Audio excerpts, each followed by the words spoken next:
sofre um dano cerebral. Parte de seu cérebro, ou a totalidade dele, passa a ficar paralisada, incapacitada. A medicina tem feito avanços enormes, chegando a remover nódulos no cérebro e preservando não somente a vida, como também impedindo a paralisia parcial ou total. Não é minha intenção falar sobre a paralisia provocada pelas enfermidades cerebrais. Desejo referir-me às enfermidades mentais invisíveis aos olhos, como os maus pensamentos e a filosofia de vida negativa, que nos tornam incapacitados pelo fracasso e pela frustração, que nos impedem de desfrutar a vida feliz que Deus nos oferece. Quando os discípulos de Jesus subiram ao templo às 3 horas da tarde, a hora da oração, encontraram ali um aleijado de nascença. Pedro, olhando-o nos olhos, disse: "Não tenho prata nem ouro, mas o que tenho, isso lhe dou. Em nome de Jesus Cristo, o Nazareno, ande." Atos 3:6. Imediatamente, quando Pedro o segurou pela mão e o levantou, e os pés e os tornozelos do homem ficaram firmes. Ele deu um salto, pôs-se em pé e começou a andar. Depois entrou com eles no pátio do templo, saltando e louvando a Deus. Pode-se dizer que o coração é que determina o destino do homem. Por essa razão, o sábio diz em Provérbios 4:23, acima de tudo, guarde o seu coração, pois dele depende toda a sua vida. E Jesus, em Mateus 8:13, diz, como você creu, assim lhe acontecerá. O que significa isso? Quer dizer que a mente é a origem do estilo de vida e a vida é o resultado daquilo que pensamos. Devemos eliminar de nosso cérebro o nódulo que nos leva à destruição ou à paralisia total ou parcial. A fim de experimentarmos o poder de Deus, quero agora apresentar 6 elementos que impedem que o poder divino haja em nós, os quais devem ser extirpados. O primeiro elemento é a ansiedade. Pode-se dizer que alguém que vive ansioso perde a felicidade na vida. Quando uma pessoa ansiosa chega a casa, os integrantes da família tornam-se intranquilos por causa de suas queixas e murmurações. Assim também, a pessoa ansiosa é incapaz de difundir paz na sociedade. Esse tipo de gente provoca reação de agitação em cadeia. Segundo estudo do médico Dr. Walter Clemente Albertis, especialista em gastroenterite do reconhecido Hospital Mayo, a causa de todo tipo de doença é a ansiedade. Isso significa que a ansiedade destrói a saúde física, além de destruir a felicidade do coração. Qual é a causa da ansiedade? Apresento aqui 2 de suas origens. A primeira origem da ansiedade, as circunstâncias produzem ansiedade. Quando uma pessoa sente-se incapaz de enfrentar uma situação, torna-se ansiosa. Por exemplo, quando não consegue solucionar um problema financeiro ou quando vive uma situação que parece estar além de qualquer esforço humano. Certo dia, Jesus entrou num barco e disse a seus discípulos que passassem para o outro lado. No começo, o lago estava tão calmo que o barco deslizava, como um patim sobre rodas. Ao chegarem à metade do lago, porém uma forte tempestade, vinda do monte Hebron, começou a açoitá-los. A embarcação estava prestes a ser inundada, de modo que Em vão os discípulos tentavam tirar a água de dentro dela. O naufrágio se daria em questão de tempo. Foi então que os discípulos se lembraram de Jesus e clamaram: Mestre, não te importas que nos afoguemos? Jesus levantou-se, repreendeu o mar e imediatamente o vento se acalmou e tudo ficou tranquilo. Olhando os discípulos nos olhos, ele disse: Por que vocês têm tanto medo? Ainda não têm fé? Observe que Jesus não disse: Vocês não têm fé. Isso se deve ao fato de que toda pessoa tem fé, de acordo com a medida que Deus lhe deu. O fundamento da fé dos discípulos, entretanto, eram as circunstâncias, os sentimentos e a emoção. Eles tinham fé somente quando tudo estava calmo. Ao terem a vida ameaçada por uma tempestade, sua fé transformou-se em dúvida, criando uma nuvem de ansiedade no coração. Portanto, devemos repelir os pensamentos oriundos das circunstâncias e as emoções da terceira dimensão, a fim de aceitar os pensamentos de Deus, os da quarta dimensão. Quando viram a tempestade e as ondas, os discípulos fracassaram em aceitar o pensamento de Deus, apesar de terem ouvido o Senhor dizer que queria passar para o outro lado do lago. Seus fundamentos de fé não eram a palavra de Deus da quarta dimensão, e sim as circunstâncias e as emoções da terceira dimensão.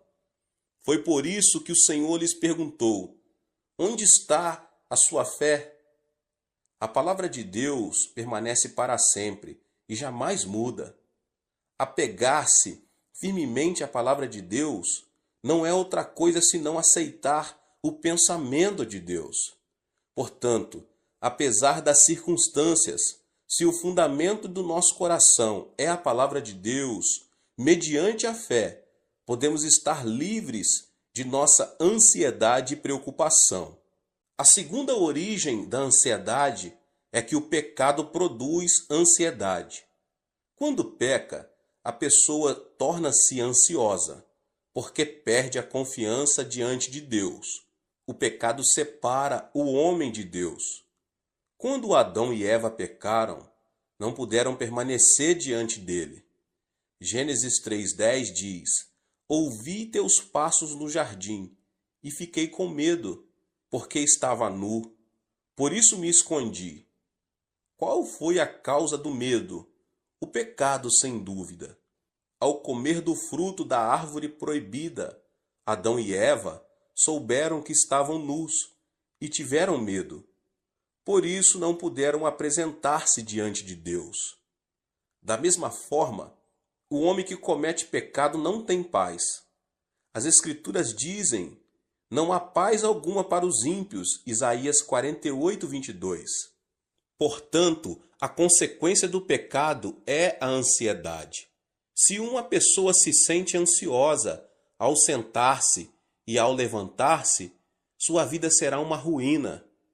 Não obstante, se alguém se aproxima do Senhor e confessa todos os seus pecados, estes se tornam brancos como a neve, ainda que tenham sido como o escarlate. Não se trata de mudar as circunstâncias para que possamos desfrutar paz. Jesus disse: Nesse mundo vocês terão aflições. Contudo, tenham ânimo, eu venci o mundo. João 16:33. E o apóstolo João declara: Porque aquele que está em vocês é maior do que aquele que está no mundo. 1 João 4:4. Portanto, apesar das circunstâncias, deposite sua fé na palavra de Deus. O arrependimento o ajudará a se libertar de toda a ansiedade que tenta destruir sua vida. O segundo elemento é a solidão. A solidão a que me refiro não é a solidão causada pelas circunstâncias. Por exemplo, se você separa um tempo para orar no monte e estar a sós com Deus, isso não é solidão. A solidão é sentir-se só e se caracteriza pelo egocentrismo. é querer receber sem dar, é manter-se indiferente à felicidade dos outros. Quando alguém se torna extremamente egocêntrico e não se interessa pelos outros, transforma-se numa pessoa teimosa e fria. Obviamente, ninguém será receptivo a uma pessoa que demonstre ser assim. Esse comportamento torna as pessoas ainda mais fechadas em sua solidão, levando-as à destruição. Deus não criou o homem como um ser solitário. Em Gênesis 2, 18 e 24, o Senhor fala: "Não é bom que o homem esteja só. Farei para ele alguém que o auxilie e lhe corresponda. Por essa razão, o homem deixará pai e mãe e se unirá à sua mulher, e eles se tornarão uma só carne." O homem nasce de duas pessoas. No idioma chinês, a palavra homem é representada por caracteres formados por dois traços que se apoiam entre si. Ou seja, são duas pessoas que formam uma unidade. Por isso Jesus orou ao Pai, dizendo: "Pai nosso que estás nos céus." Não é o plano de Deus que o homem esteja só. Até mesmo na natureza de pregar o Evangelho, Jesus enviou os seus discípulos em duplas. O apóstolo Paulo sempre esteve acompanhado de Barnabé. Depois de uma discussão entre eles, Paulo juntou-se a Silas e Barnabé a João Marcos. Portanto, quem se considera santo e justo e gosta de estar sozinho não é um santo verdadeiro. Nada mais é do que um egoísta. Temos de desfazer a solidão do nosso coração, que nada mais faz senão destruir a nossa vida. Agora, o terceiro elemento é a indecisão. A fé sem obras é morta. Quando alguém duvida e vacila entre uma e outra coisa, denota ser uma pessoa indecisa. E uma pessoa indecisa caracteriza-se pela falta de responsabilidade e receio, o fracasso e o erro. Muitas vezes, no dia a dia, o pastor precisa trabalhar como um agente imobiliário. Acontece que as pessoas se aproximam e pedem: "Pastor, o senhor poderia me apresentar a fulano?" Ou então: "Quero que o senhor me apresente a Beltrano." Para minha surpresa, nesse aspecto, tive êxito apenas em uma ocasião. Se uma pessoa não se decide quando tem ainda a possibilidade de escolher seu futuro cônjuge, nunca poderá deixar de ser um solteirão ou uma solteirona. No mundo, não existe homem perfeito ou mulher perfeita. É preciso primeiro casar para depois adaptar-se ao cônjuge. Hoje em dia, muitos fracassam por falta de decisão. Surgem as oportunidades, mas estas são perdidas por causa da indecisão com que enfrentam a vida. Ao longo de minha vida, nunca vi uma pessoa extraordinariamente inteligente que tenha conseguido grandes coisas. Os chamados inteligentes pensam demais e dizem: "É preciso descartar esta possibilidade. Isto não funcionará. Ainda não chegou a hora de pôr isto ou aquilo em ação." O tempo passa e, no final das contas, eles não fazem nada. Portanto, podemos vencer se, com convicção, seguirmos em frente. Alguns membros da minha igreja já vieram a mim e perguntaram: "Pastor, o senhor acredita que será bom para mim emigrar para outro país? O que o senhor acha de eu começar um novo negócio? Devo continuar a fazer o que eu estou fazendo?" Esperam então que eu tome a decisão por eles. Diante dessa situação, eu simplesmente aconselho: Não me peça que tome a decisão por você. Vá ao monte da oração e ore. Clame a Deus, que certamente dirá que caminho você deve seguir. Diante da dúvida ou incerteza, devemos nos apegar a Deus e pedir-lhe de todo o coração que nos oriente. Então, Deus nos ajudará a tomar a decisão correta. Em Tiago 1, do 6 ao 8, diz: Peça, porém, com fé, sem duvidar, pois aquele que duvida é semelhante à onda do mar, levada e agitada pelo vento. Não pense que tal pessoa receberá coisa alguma do Senhor, pois tem mente dividida e é instável em tudo o que faz. O Senhor disse que não abençoaria pessoas indecisas. Remova a indecisão com o pensamento de Deus. Livre-se da indecisão. Assim, você poderá alcançar sucesso em sua vida. O quarto elemento é a ira. Temos a tendência de nos irritar com extrema facilidade, tanto em casa como no ambiente de trabalho. Creio que uma das principais razões para isso é o fato de não sabermos quanto a ira é destrutiva. A ira é prejudicial, não somente à saúde, mas também ao intelecto, pois o torna cego. Em uma conferência, o famoso anatomista inglês John Hutton afirmou ser a ira semelhante ao suicídio. Logo depois de ter apresentado sua tese, ele teve uma forte discussão com alguns dos alunos que o ouviram e discordaram daquilo que ele defendia. Isso o irritou sobremaneira, levando-o à morte instantânea, vítima de um ataque cardíaco. As palavras de John Hutton causaram grande repercussão por causa de sua morte trágica. Irar-se é como cuspir para cima, ou seja, a ira se volta contra a própria pessoa. A Bíblia diz que a ira rebaixa o nível da pessoa e o transforma em ignorante. A sabedoria do homem lhe dá paciência. Sua glória é ignorar as ofensas. Provérbios 19, 11. O homem paciente dá prova de grande entendimento, mas o precipitado revela a insensatez. Provérbios 14, 29. Além disso, a ira nos separa da alegria de Deus, porque irritar-se é cometer o mal na presença divina. Existem hoje muitas famílias destruídas por palavras cheias de ira. É aconselhável falar pacificamente, em tom moderado, ainda que seja em momento de ira.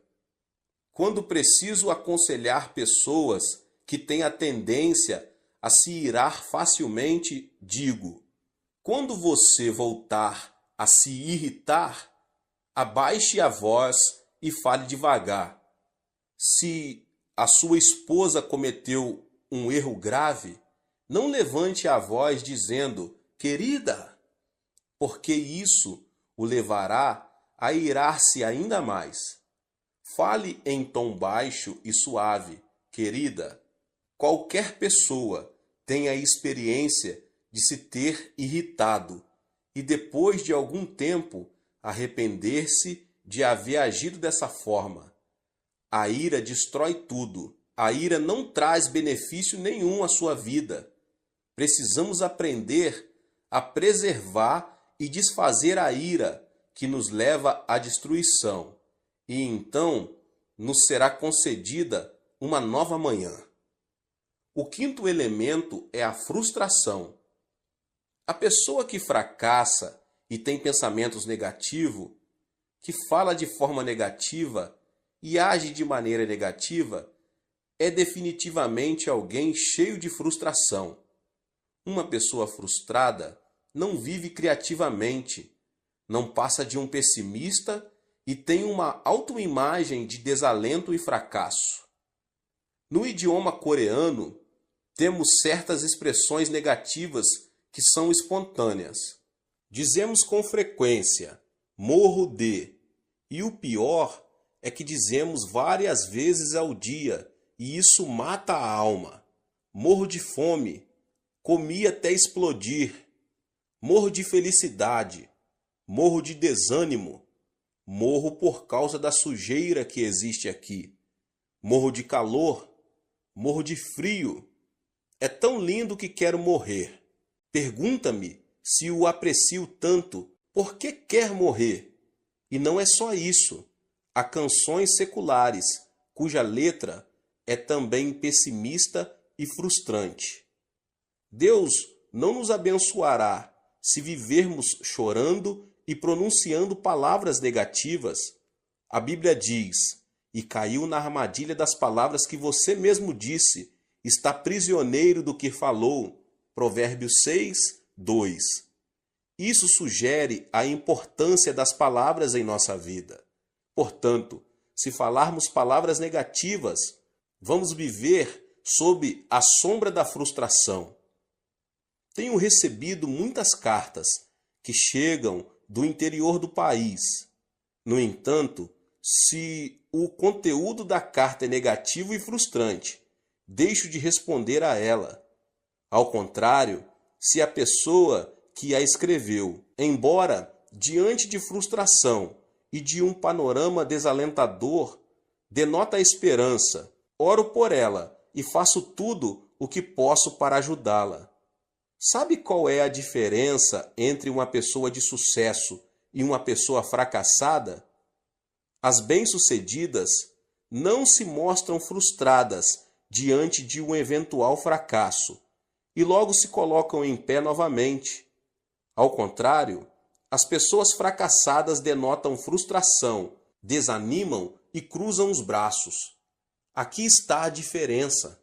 A chave do êxito da vida está em ter coragem e não desanimar nunca. Aos 70 anos, com uma dívida de milhares de dólares, o coronel Sanders foi à falência. Ficou tão abalado que foi internado num hospital. Mesmo assim, não conseguia conciliar o sono. Certo dia, bem de madrugada, ouviu um hino que dizia: "Não esmoreças, Deus te protege. Descansa sob suas asas, Deus te protege." Como um sonâmbulo, dirigiu-se ao lugar de onde vinha o cântico. O hino vinha de uma pequena igreja. Ao entrar, encontrou uma senhora idosa que cantava o hino, curvada diante do altar. A voz daquela senhora parecia a voz de um anjo. No mesmo instante, ele se arrependeu e entregou sua vida ao Senhor. Repentinamente, sentiu uma grande paz. A paz que só desfrutam as pessoas que caminham com o Senhor. Antes de entrar em falência, Sanders era o dono de uma empresa. Decidiu esquecer seu passado e começar tudo de novo como cartonador. Não foi nada fácil. Entretanto, ele superou a adversidade, confiou no Senhor e, sob a orientação do Espírito Santo, começou a vender frango frito. Hoje, ele é um milionário conhecido em todo o mundo. Esta é a história de Sanders Chicken, mais conhecido como KFC. Assim também, devemos nos livrar da frustração que nos leva ao fracasso. E o sexto e último elemento é o autoabandono. Atualmente, as histórias de criminosos se têm transformado em filmes. A história de Shi Kang-hun, que conseguiu fugir da cadeia com um grupo de colegas, está numa tela gigante, sob o título Holiday. Esse tipo de material cinematográfico tem o mérito de nos ajudar a ver a sociedade de outro ponto de vista. Mas a filosofia de vida o que tiver de ser, será. Dos protagonistas não é nada edificante. Faz alguns anos que Yu Yong assassinou 26 pessoas, no espaço de 10 meses, o que causou um grande horror à sociedade coreana. Ele perdeu o pai num acidente de trânsito, quando ainda era menino, e a pobreza fez que esse homem visse a vida de forma tenebrosa. Depois de várias prisões, e quando sua esposa não suportou mais a situação e decidiu divorciar-se, ele abandonou tudo e transformou-se num assassino. Essa é uma história trágica da consciência do autoabandono. Conheço uma família em que o esposo é formado pela Faculdade de Medicina da Universidade de Tóquio e agora é professor de uma faculdade na Califórnia. Sua esposa é também profissional. Não obstante, uma pequena diferença de opiniões os separou emocionalmente. Ao final, acabaram sendo vencidos.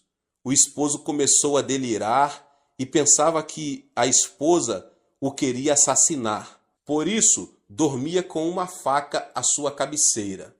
Você pode imaginar uma mulher dormindo tranquila ao lado de um homem que tem uma faca à sua cabeceira? Por isso, a mulher ficou louca.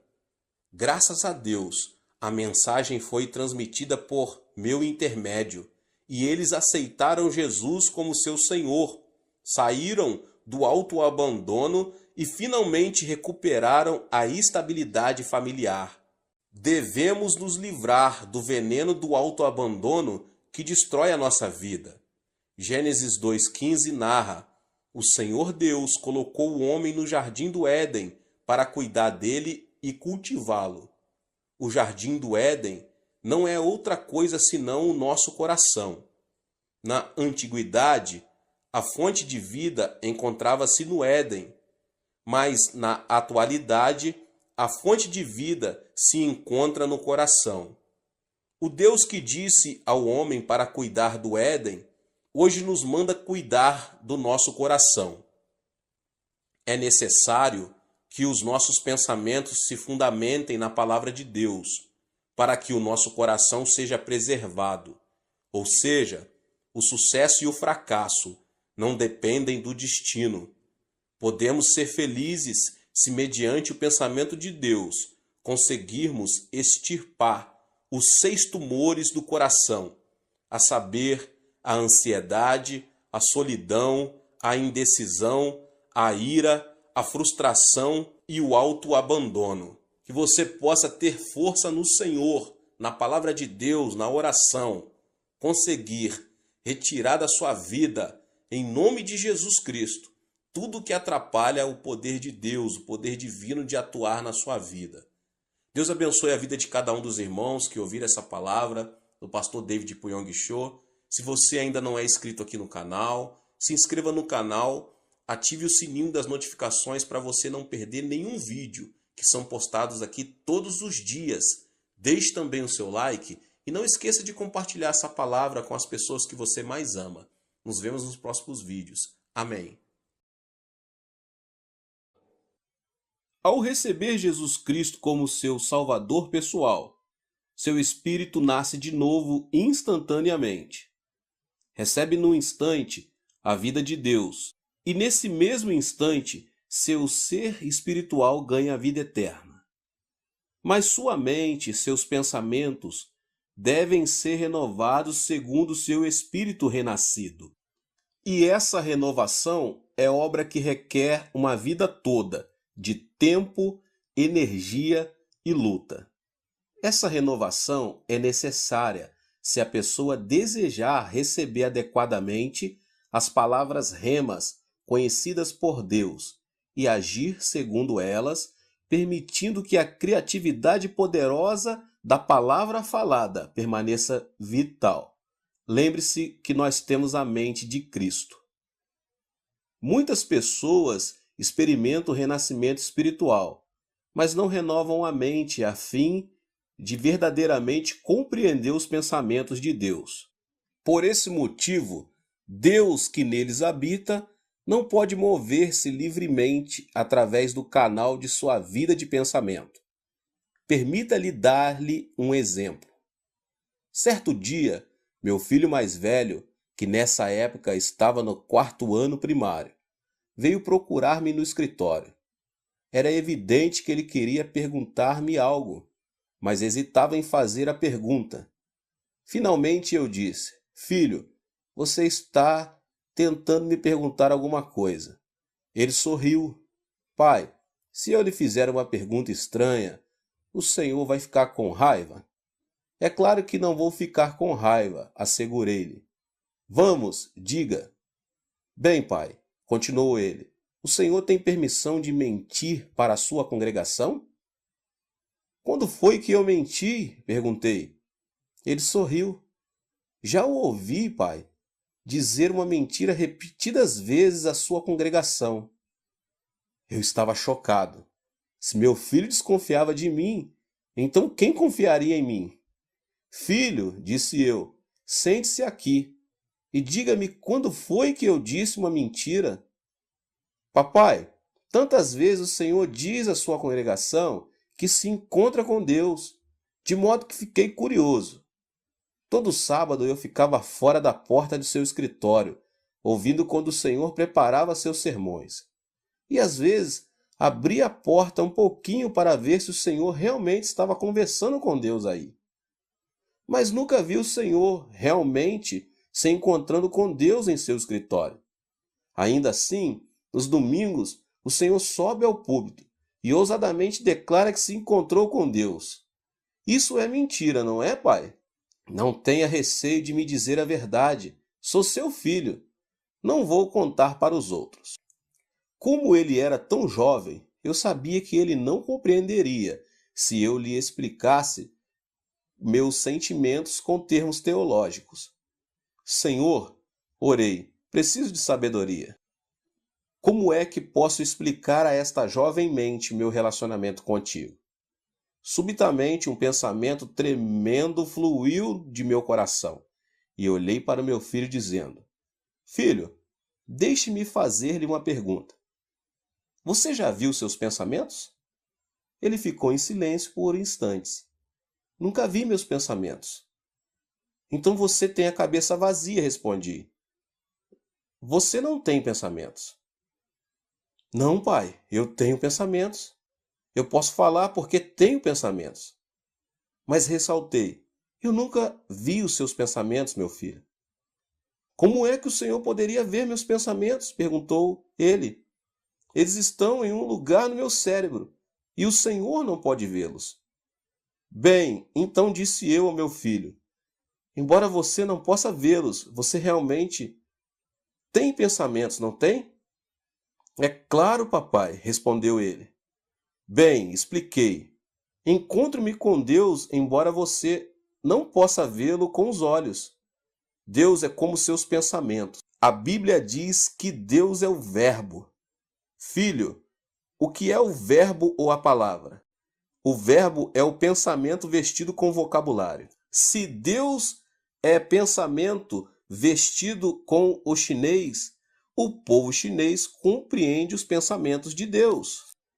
Quando os pensamentos de Deus estão vestidos com o inglês, então o povo norte-americano compreende.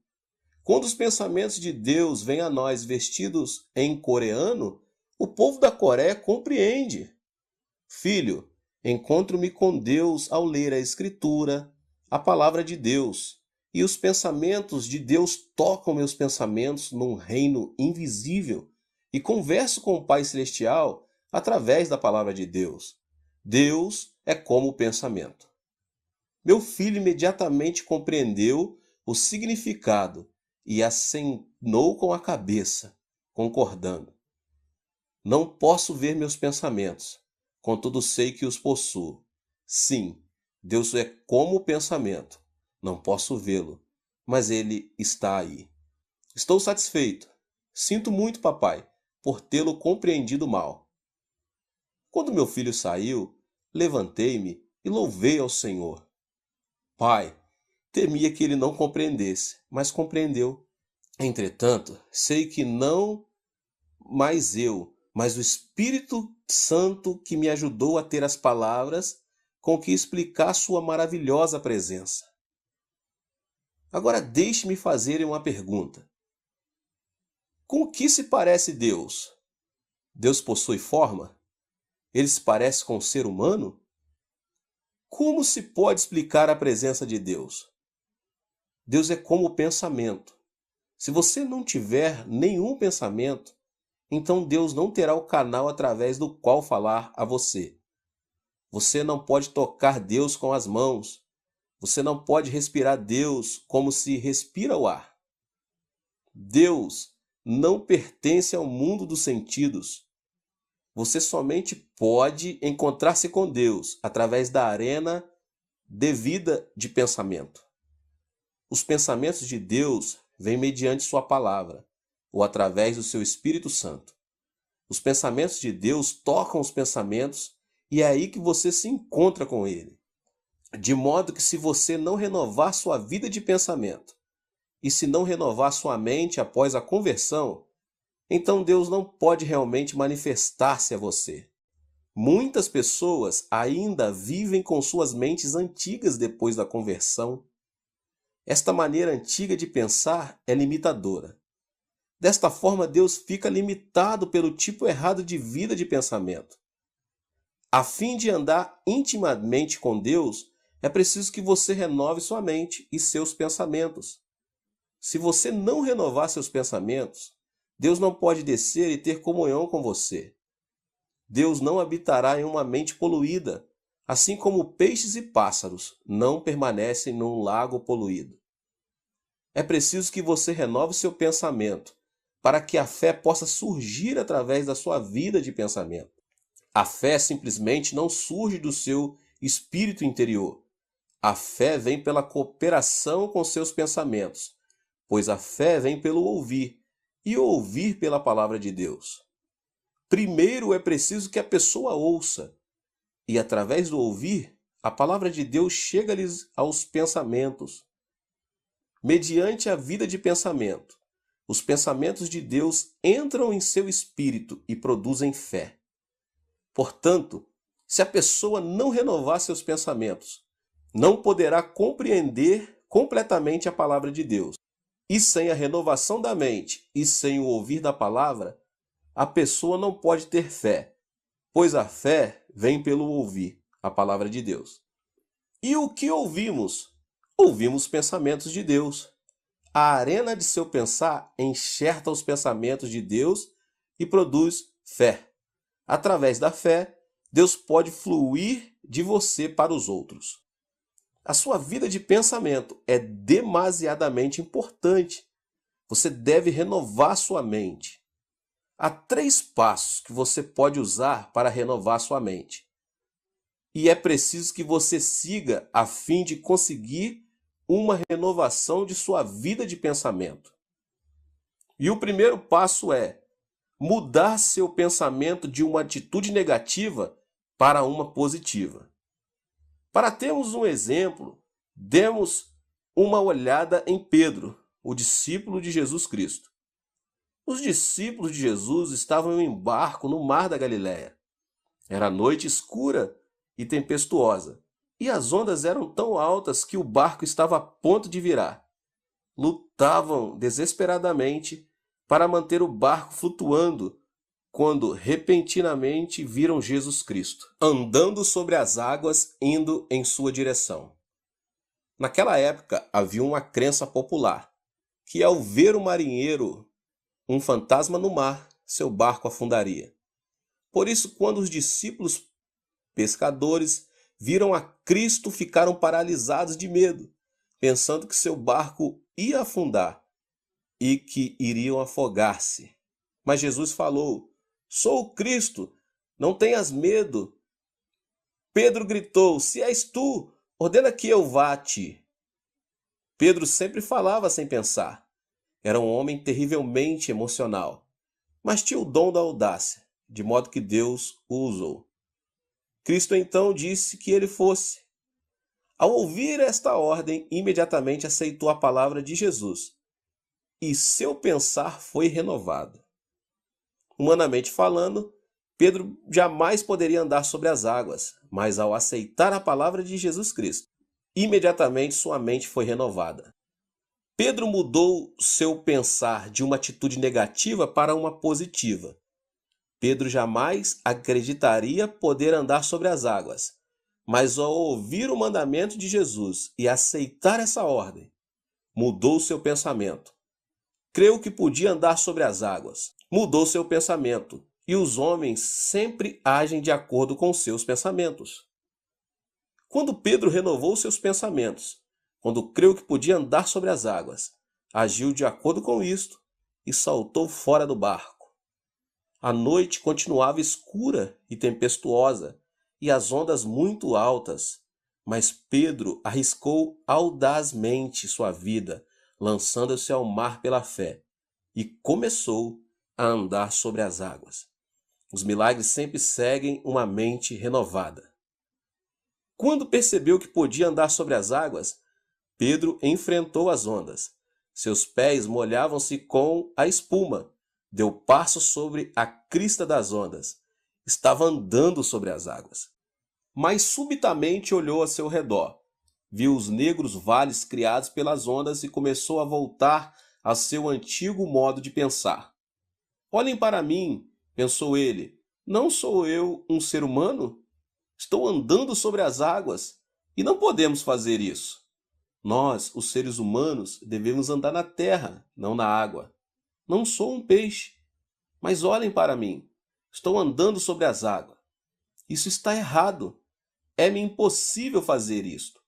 Ele mudou seu padrão de pensamento. Pensou que não podia andar sobre as águas e instantaneamente começou a afundar-se. Deus relaciona-se com cada um de nós através de nossa vida de pensamento.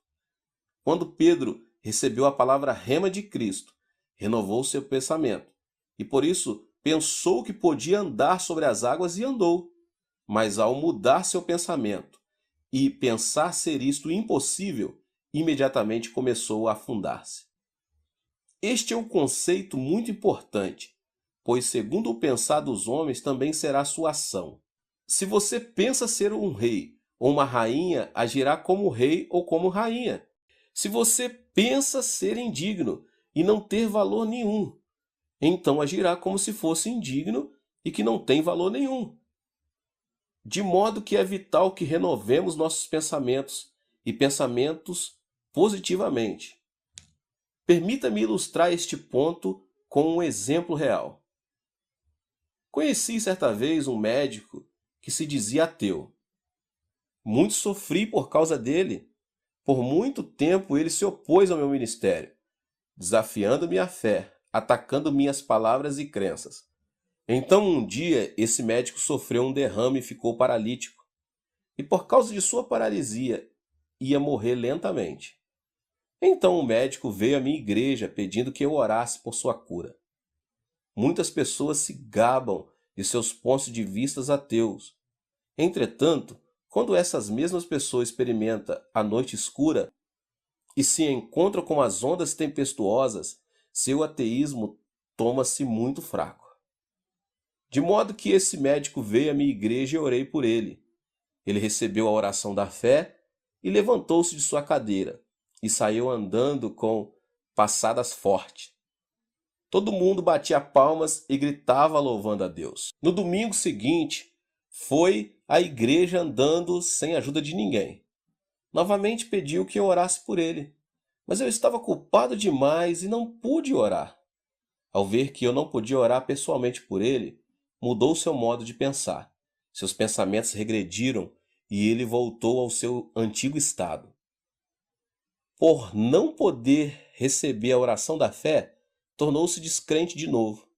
Ao sair de meu escritório em direção ao carro, caiu e sua esposa teve de chamar uma ambulância a fim de levá-lo para o hospital.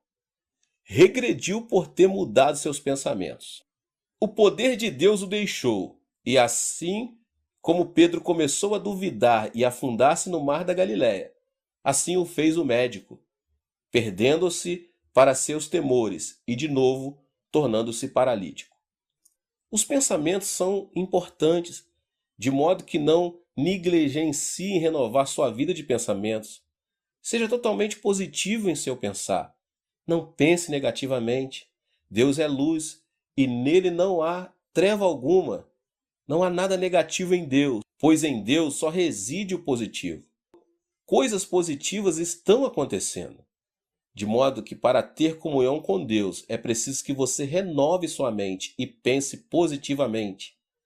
Alimente sua mente com a Escritura, pois a palavra de Deus está cheia de vida positiva. Tenha também cuidado ao alimentar-se da palavra de Deus, para que não restrinja sua maneira de pensar aos padrões tradicionais de pensamento. Seja revolucionário. Muitas pessoas estão presas por pensarem somente de maneira tradicional, de maneira ortodoxa. Portanto, Deus é incapaz de realizar as grandes obras que deseja realizar através delas. Mas se você receber a palavra de Deus e revolucionar sua maneira de pensar, então alcançará alturas muito além de suas limitações atuais. Quando estou na Coreia, tenho uma reunião com os meus 100 pastores associados todas as manhãs. Todas as manhãs, das 9 às 9h30, desafios a revolucionarem seu modo de pensar. Não pensem somente de maneira tradicional, exortos. Não sejam levados pelos pensar e ensino do pastor David Cho. Vão pela palavra de Deus. Alimente-se da palavra de Deus. Revolucione sua vida de pensamento. Expanda sua vida de pensamento de acordo com a Escritura. Então Deus poderá ter liberdade absoluta de expressar-se através de seus pensamentos. Depois de eu dizer estas palavras, meus pastores assistentes tornam-se grandemente motivados, recebem a palavra e, se tiverem um pensamento realmente revolucionário, o executam. Então eu vejo resultados. Não intervenho em sua obra, a não ser que estejam tendo problemas. Uma vez que delego a autoridade, essa autoridade permanece delegada. Já não me preocupo com ela. E, imediatamente, este método positivo que trabalho com os meus assistentes, ministros de sucesso, responsáveis pela necessidade de cerca de 50.000 membros adultos, tendo mudado sua atitude negativa de pensamento para a positiva, o segundo passo será treinar-se constantemente, a fim de pensar em termos de milagres. Esta atitude de pensamento pode ser vista na vida dos discípulos de Cristo. Certa vez Jesus saiu para o deserto com 5.000 pessoas seguindo. Além dos 5.000 homens, provavelmente também haviam mulheres e crianças. Na realidade, então, devia haver cerca de 20.000 pessoas ao todo. Aproximando-se a tarde, o povo teve fome. Estava ficando escuro e frio, e as mulheres e crianças começavam a ficar para trás ao longo do caminho. Cristo chamou Filipe. Filipe, posso ver que todo este povo está com fome. Alimente-o. Filipe, pois, recebeu a ordem de nosso Senhor Jesus Cristo para alimentar essa grande multidão.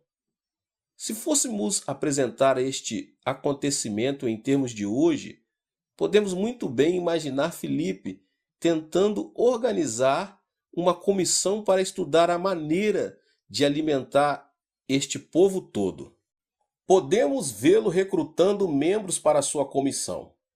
Os escolhidos serão discípulos com alto grau de inteligência. Filipe daria abertura à reunião da comissão como relator que era, dizendo: Cavalheiros, nosso Senhor Jesus Cristo ordenou-me que alimentasse estas 20.000 pessoas no deserto.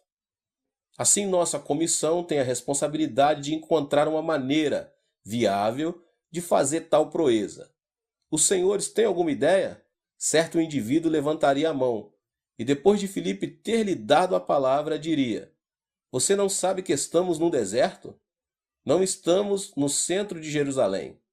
É absolutamente impossível até mesmo pensar em alimentar essas pessoas aqui. Também penso assim, Filipe poderia ter respondido. Secretário, por favor, anote isso. Outro cavalheiro levantaria a mão. Senhor relator, desejo fazer uma pergunta? Temos dinheiro suficiente?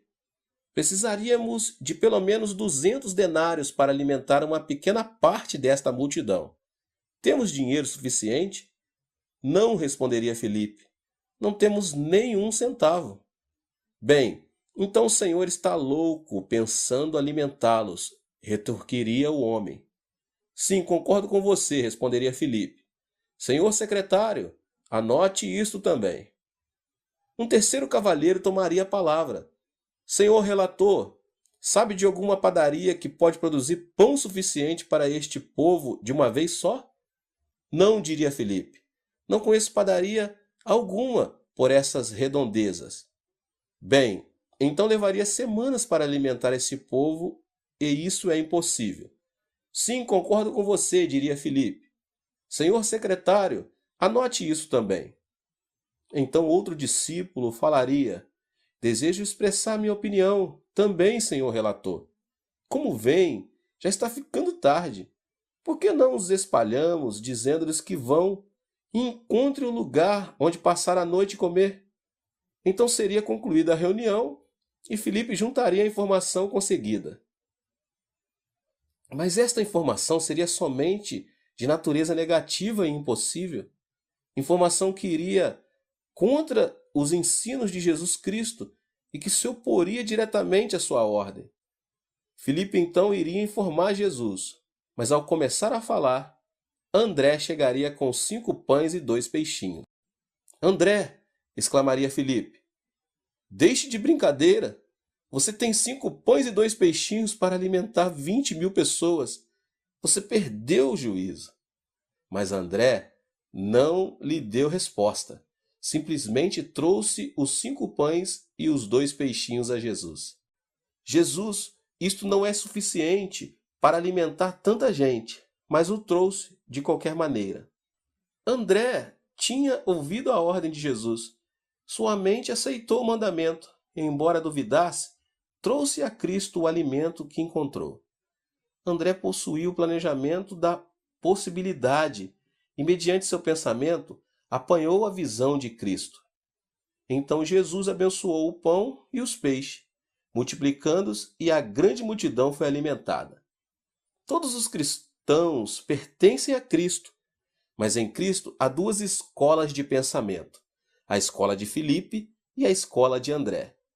Infelizmente, muitas igrejas pertencem à escola de Filipe, falam somente acerca do impossível, clama que estamos num deserto e que é tarde demais e que as pessoas não podem ser alimentadas. Falam com pouca fé, falam do impossível. A que escola pertence você? Sei que muitos vão à escola e universidade diferentes. Mas a que escola pertence você no que diz respeito à sua vida de pensamento? Você pertence à escola de Filipe ou à escola de André? Quando Deus me falou ao coração em 1969, dizendo-me que construísse uma igreja para acomodar 10.000 pessoas, fiquei apavorado. Em todos os instantes sentia-me como Filipe. Conversei com o corpo diaconal e todos pensavam como os discípulos de Filipe. Diziam-me ser impossível. Ao falar novamente com meus 600 diáconos, descobri que todos eles pensavam da mesma maneira. De modo que eu também me uni à escola de Filipe. Fui a Jesus e disse-lhe que não podia construir a igreja. Mas em meu coração Jesus ordenou: não pedi que você fosse conferenciar com os anciões e diáconos. Disse-lhe que construísse a igreja. Senhor, respondi, sabes que não tenho com o que construir. Será preciso muito mais dinheiro do que disponho no presente. Então, através do Espírito Santo, Jesus falou ao meu coração. O que você tem que poderia dar pessoalmente? Em meu coração, sabia o que ele estava pedindo, mas recusava-me a reconhecer seu pedido e disse: Jesus, não me peça que eu faça isso. Casei-me com 30 anos de idade e todos estes anos tenho economizado dinheiro a fim de construir uma linda casa e dá-la à minha esposa. Mas o Senhor respondeu: dê o que você possui. Pai, são somente $20.000, clamei. Isso não pode construir a igreja e o complexo de apartamentos. São precisos 5 milhões. A quantia que poderia conseguir pela casa não será suficiente. Mas Deus disse: venda a sua casa e traga esse dinheiro a mim com fé. Oh Deus, isso é terrível, respondi. Como posso fazer isso? Se algum dia você vai crer em minha palavra, admoestou-me o Senhor, primeiro deve estar disposto a dar o que possui e o que tem. Para a mulher coreana, o lar é tudo. É o lugar onde cria os filhos. É o lugar onde constrói sua vida. É uma posse preciosa para ela. Por isso temia dizer à minha esposa e comecei a orar com dor de coração. Orei para que minha esposa consentisse em vender nossa casa. Nessa noite, eu trouxe presentes à minha esposa para agradá-la. Por que você está me dando presentes? Perguntou ela. Você está preocupado que não o ame mais? Mas ficou contente e preparou a refeição vespertina alegremente. Oh, louvado seja o Senhor, respondi. Estou tão feliz por tê-la escolhido. Se Deus me pedisse que escolhesse outra garota, ainda escolheria você. A cada dia que passa, você torna mais linda para mim. Depois de alguns instantes, pensando ter chegado o momento certo, disse: querida, tenho um grande problema. Olhou para mim preocupada e disse: conte-me. Vamos construir uma enorme igreja com assentos para 10.000 pessoas, disse-lhe. Vai custar 5 milhões de dólares. E estive orando a esse respeito, e o Espírito Santo falou ao meu coração, dizendo que eu devo conseguir o dinheiro para a construção e que devo começar com o meu próprio lar. Deus deseja que lhe entreguemos 5 pães e 2 peixinhos, e esses 5 pães e 2 peixinhos são nossa casa. Minha esposa ficou pálida. Depois, olhando-me dentro dos olhos, disse: esta casa é minha, não sua. Não ouse tocar nesta casa. Pertence a mim e a meus filhos. Você não pode abrir mão dela. Sua reação foi a que eu temia. Então fui ao Senhor em oração. Senhor, fiz o que podia. O resto é com o Senhor. Envia teu Espírito Santo a fim de transformar-lhe o coração para que ela se renda. Nessa noite, enquanto orava, podia ver minha esposa revirando-se no seu sono. Soube então que o Espírito Santo estava operando. Disse ao Senhor: ó Deus, continua a tocá-la. E o Senhor a tocou. Ela não pôde dormir por quase uma semana. Seus olhos ficaram inchados e vermelhos. Finalmente veio a mim dizendo: não posso suportar mais. Não posso recusar o desejo do Espírito Santo. Desistirei da casa. Então ela trouxe a escritura da casa e juntos pegamos essas escrituras e demos nosso lar para a construção da igreja. Agimos como André, que, embora tivesse somente 5 pães e 2 peixinhos, creu que Jesus podia pegar este pouco de alimento e com ele alimentar toda a multidão. Nós também pertencíamos à escola de André. Certo dia, entretanto, surgiu um problema com respeito ao terreno no qual pretendíamos construir a igreja. O governo coreano estava desenvolvendo um terreno chamado Ilha Yodo. Esta propriedade seria modelada à maneira da ilha de Manhattan, em Nova York. Nesse terreno estavam construindo edifícios do governo e somente permitiria ali uma igreja. Todas as igrejas da Coreia fizeram um pedido de construção. Presbiterianos, metodistas, batistas, católicos, budistas e confucionistas.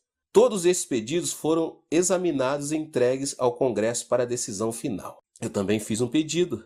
O encarregado olhou-me e disse: a que denominação pertence o senhor? Assembleia de Deus, respondi.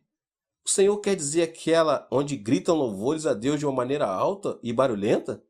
e oram pelos doentes e falam em línguas estranhas? Exatamente, respondi. Ele sacudiu a cabeça. O senhor sabe que esta igreja vai ficar bem em frente do edifício do Congresso. Esta igreja tem de ter aparência digna e a sua não tem. Não podemos aceitar sua inscrição. Fiquei alegre no coração.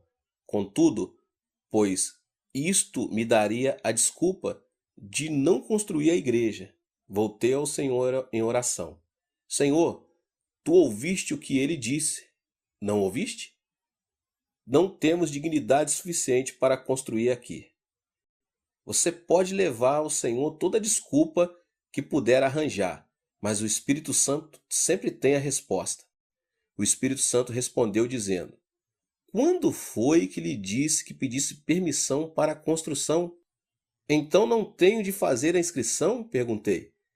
Meu filho, respondeu ele, você não deve seguir o caminho em que agora trilha. Deve andar em direção oposta, no caminho da oração e da fé. Sendo assim, comecei a jejuar e a orar. Então em meu coração a sabedoria do Espírito Santo disse: vá e descubra quem está a cargo do projeto do desenvolvimento desta ilha. Fui e logo descobri que o vice-prefeito estava a cargo do desenvolvimento daquela área toda. Comecei a indagar de sua vida pessoal e familiar.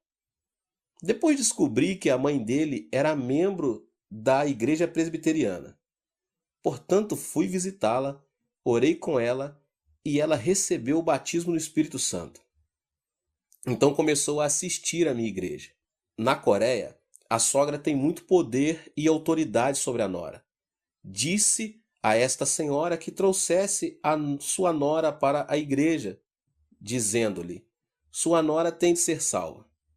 Assim ela orou e eu também orei. Ela trouxe a mulher do filho para a igreja. Depois de ouvir o sermão, entregou o coração a Cristo e foi cheia com o Espírito Santo. Então comecei a trabalhar por intermédio delas, pensando comigo mesmo: se conseguir a esposa, sei que conseguirei o marido. Por isso, lhe dei a instrução: você tem de trazer seu marido para a igreja. Mas ele é ocupado demais, respondeu ela.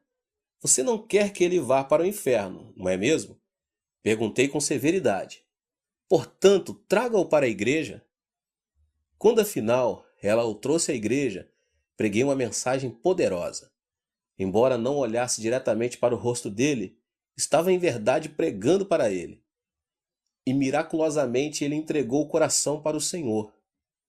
No domingo seguinte ele entrou em meu escritório. Pastor, o senhor sabe que estou encarregado do desenvolvimento da ilha Ioldo. Estamos dando permissão para que uma igreja coreana construa seu templo ali. Gostaria que levássemos nossa igreja para lá. Eu queria gritar, mas o Espírito Santo não me permitiu. Às vezes o Espírito Santo opera de modo muito misterioso. O Espírito Santo deu-me a impressão que eu devia dizer não. Mas argumentei. Não dei o duro para isto. Embora meu coração clamasse para dizer sim, respondi: não, senhor vice-prefeito. Para levar a igreja seria preciso uma soma exagerada de dinheiro e teríamos de comprar pelo menos 3 ou 4 acres de terra. Isso custaria mais de 5 milhões de dólares. Acho impossível. Para piorar as coisas, nossa igreja é considerada uma igreja pentecostal não digna, e eles nem mesmo aceitariam minha inscrição. Ele sorriu e disse: acho que tem um jeito. Ore durante uma semana e depois voltarei. Dê-me a resposta depois de uma semana, para que eu desencuba do assunto rapidamente. Orei durante uma semana e na semana seguinte ele voltou ao meu escritório. Pastor, se o senhor tomar a decisão de levar a igreja para lá, farei todos os arranjos para que tenhamos o melhor local. Também cuidarei de todos os papéis e as despesas ficarão por conta do meu escritório. Enviarei meu representante ao Congresso a fim de conseguir todos os acordos necessários e farei todo o trabalho burocrático. Farei tudo pelo Senhor.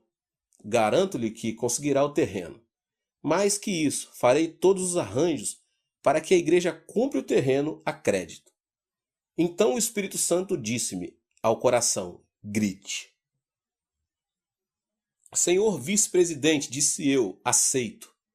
Deus impedir-me de dizer sim por uma semana. E como resultado, não somente conseguimos o terreno de um modo miraculoso, mas também não tivemos de preparar toda a papelada. Logo depois lançaram os alicerces e começaram a construção da igreja e do complexo de apartamentos. Esse vice-prefeito agora é um dos anciãos de minha igreja. De maneira similar, sua fé poderá ser testada. Se você tem um pequeno projeto, será testada de um modo pequeno. Se tiver um projeto grande, será testada de uma maneira muito grande. Jamais pense que sua fé sempre irá por jardins de rosa. Você passará por turbulência, mediante a qual Deus prova sua fé. Até este ponto da construção da igreja, eu ainda pertencia à escola de André, e com grande fé orava por cada problema que ia surgindo. Mas então o dólar foi desvalorizando, e o construtor reincidiu o contrato dizendo que precisava aumentar o preço da construção do prédio da igreja. Chegou a crise do petróleo e todos os bancos fecharam as portas para mim. Meu povo começou a perder os empregos e o orçamento da igreja mal dava para pagar os juros dos empréstimos. Não somente podia pagar os que trabalhavam na igreja, mas eu também não podia receber o meu salário. Então a companhia tentou processar-me porque eu não podia pagar o aumento necessário. E as contas começaram a chegar uma após outra. Conta de luz, de esgoto, conta de construção. Contas empilhavam-se sobre minha escrivaninha, mas eu não tinha dinheiro com o que pagá-las. Não tinha dinheiro nem para contratar um advogado. Ninguém quer ficar num barco que se afunda. E eu me afundava rapidamente.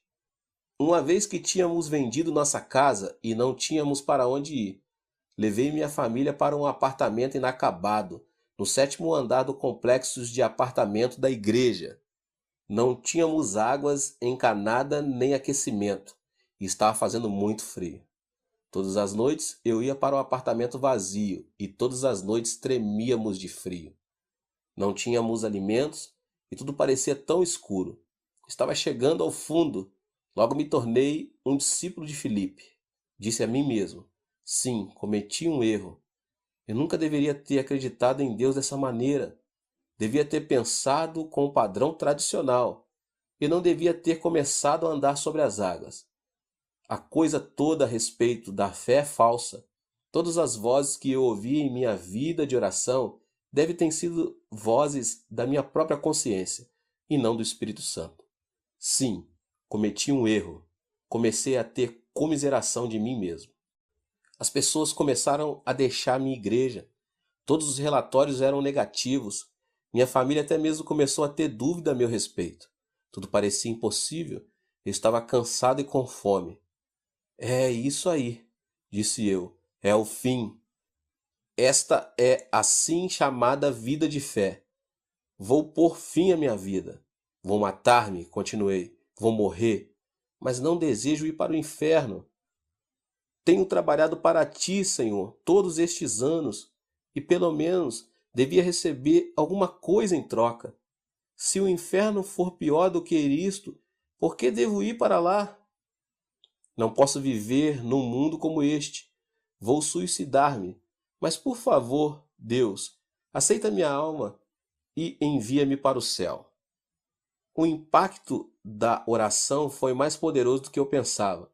E enquanto eu orava, ouvi uma voz que me dizia: você é um covarde. Deseja matar a si mesmo e tornar-se objeto de escárnio para o meu povo. Você vai permanecer covarde? Ou você é um homem de fé? Sim, admiti, sou covarde. Novamente a voz falou: não somente você irá para o inferno, mas também levará consigo muitos dos seus membros que confiam em você. Você tomou o dinheiro emprestado de alguns dos anciãos e de alguns membros. Lembre-se dos milhões de dólares que tomou emprestado das preciosas irmãs da igreja. Todos eles confiaram em você. Agora você quer se matar, cometer suicídio. Você causará uma reação em cadeia.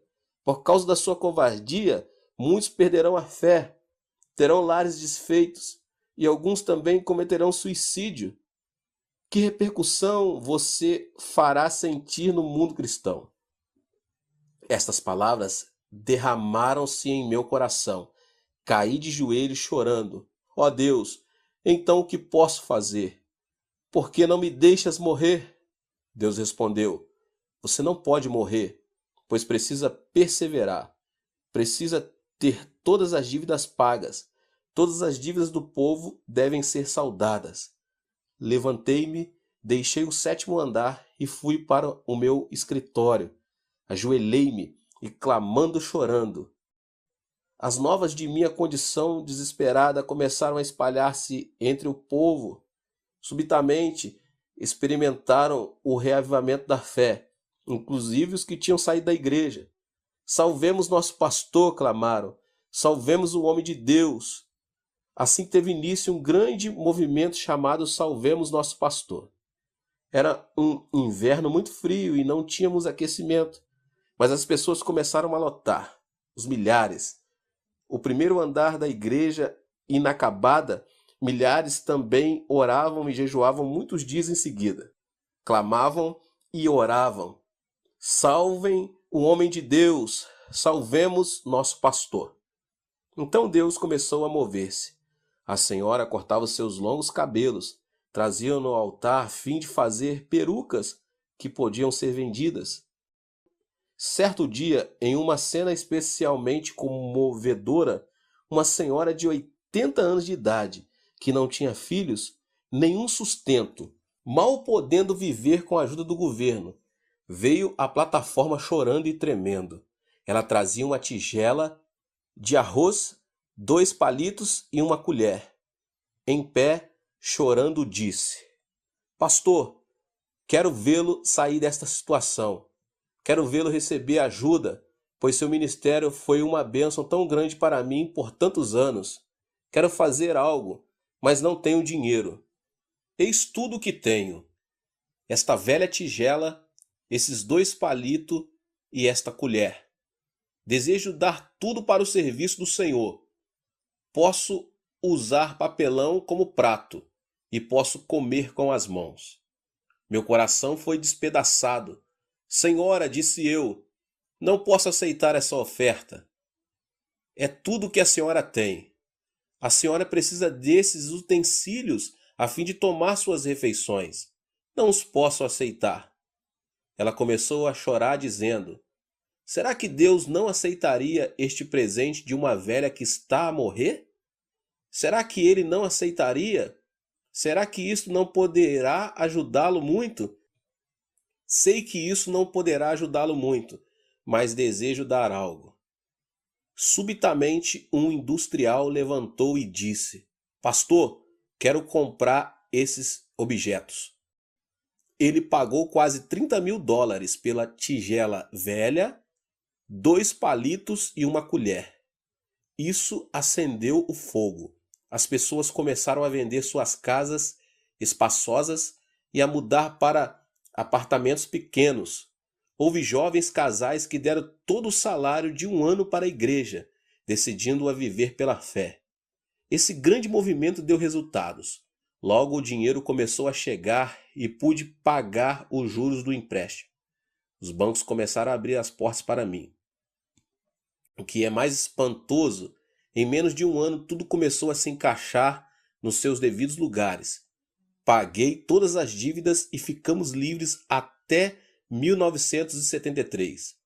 Não somente pude pagar o juro, mas também consegui os $5 milhões para terminar a construção da igreja e do complexo de apartamentos.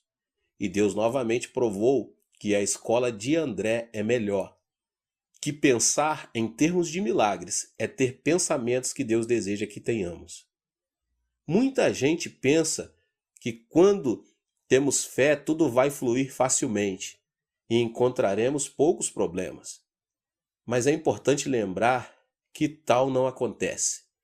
Veja Abraão, ele tinha fé, mas suportou tribulações por 25 anos. Jacó sofreu agruras por 20 anos, José por 13 anos e Moisés por 40 anos. Os discípulos de Jesus passaram por tribulações e tentações toda a sua vida. Não se deixe desanimar depois de passar por algumas semanas de dificuldades ou algum mês de tribulação. Não deixe cair as mãos em derrota, clamando: "Oh, onde está Deus?" Deus está sempre presente, sempre testando. Às vezes Deus deseja fortalecer e fortificar-lhe a medula. Às vezes, enquanto está sendo fortalecido, quase que pode ouvir os ossos estalando. Mas se firmar-se na palavra de Deus e tiver fé, então Deus jamais o desapontará. A fim de ilustrar este ponto, contarei outras de minhas experiências. Certa vez assinei um cheque de $50.000 com data adiantada. O cheque devia ser pago no dia 31 de dezembro. Comecei a buscar todos os fundos de todas as fontes possíveis, mas não consegui nem um centavo. Se eu não depositasse esse dinheiro no banco na data certa, os jornais iam dizer que o pastor da maior igreja evangélica da Coreia havia passado um cheque sem fundos. Eram 12 horas do dia em que o dinheiro tinha de ser depositado e eu orava: "Ó Deus, gastei todo o meu dinheiro, mais do que eu tinha. Tomei dinheiro emprestado de muita gente. Pai, para onde irei? Não tenho lugar algum para ir." Continuei a orar. O relógio marcou 1 hora, 2, 3. Minha esposa perguntou: "Querido, você ainda não conseguiu o dinheiro?" "Não", respondi. "Você não sabe que o último avião sai de Seul às 4 horas? Essa é a sua oportunidade de fugir para os Estados Unidos." "Não posso fazer isso. Não posso evitar minha responsabilidade", disse-lhe. "Não posso fugir. E se o fizer, mancharia o nome de Jesus Cristo. Prefiro enfrentar o que quer que aconteça aqui na Coreia, a fugir do país." O banco fechava-se às 6 e já era às 5. Estava desesperado. Não podia ficar sentado nem de pé. Ficava a andar para cima e para baixo como um leão enjaulado. Orei de novo: "Ó Deus, por favor, vem ajudar-me." Subitamente o Espírito Santo fez que uma ideia fluísse através de minha mente. Eu devia ir ao presidente do banco e ousadamente pedir-lhe que me desse um cheque de $50.000. "Pai", respondi, "devo estar perdendo o juízo.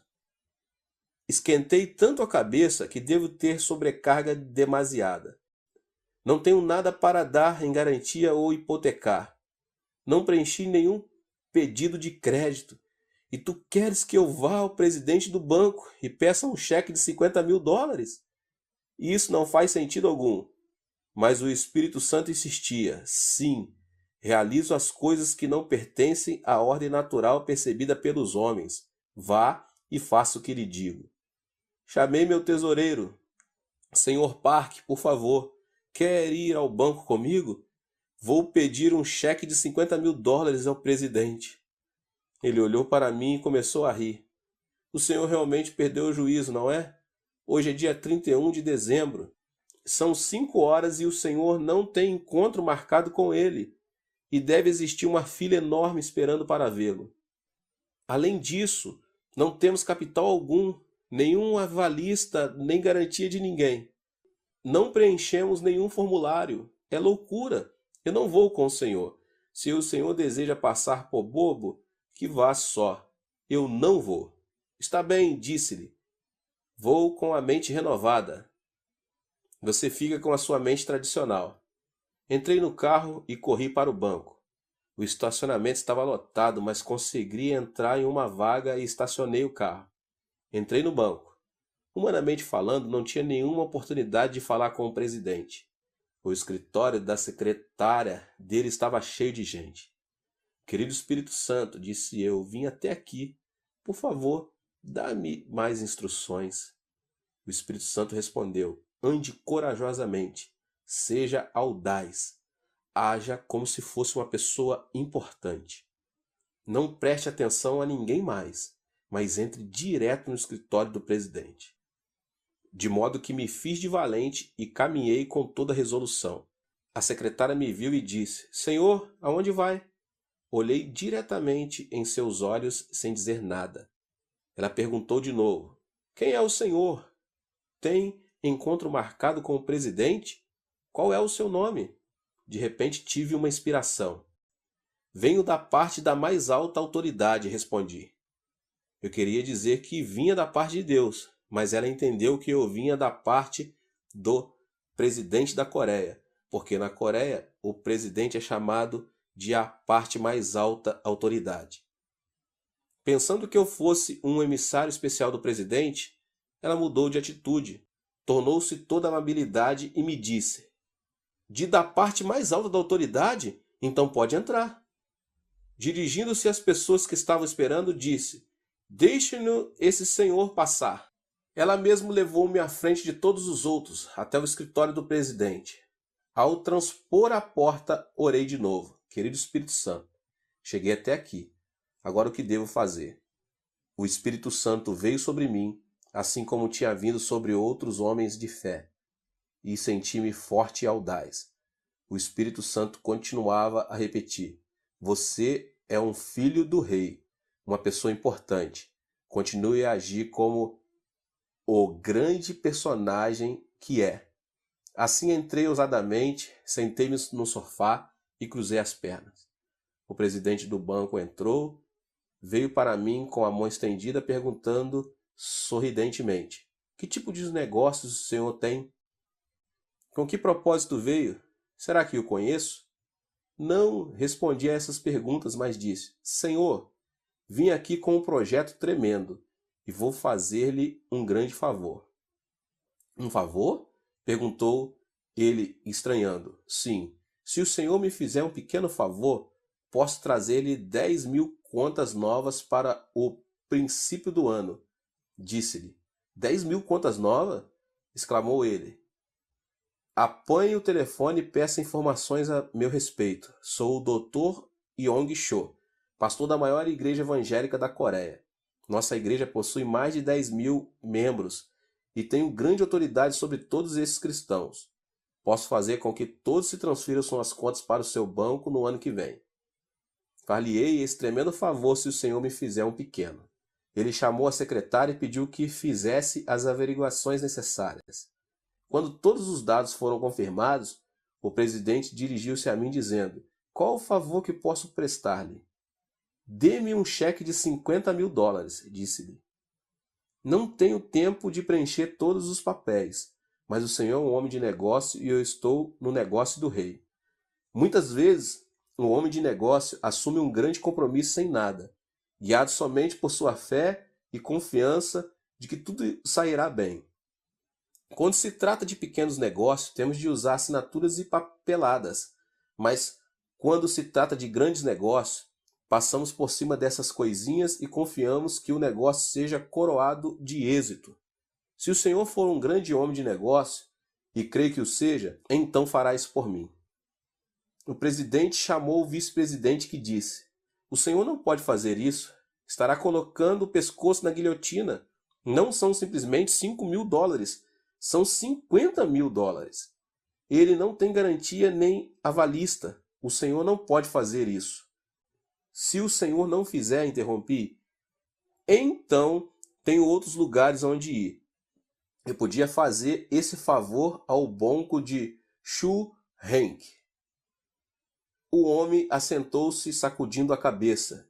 Então disse: Senhor, tenho um sentimento estranho. Nunca senti esse tipo de emoção antes. Confio no Senhor. Se não confiasse tanto no Senhor, jamais faria isso. Mas gosto de sua ousadia e de sua fé.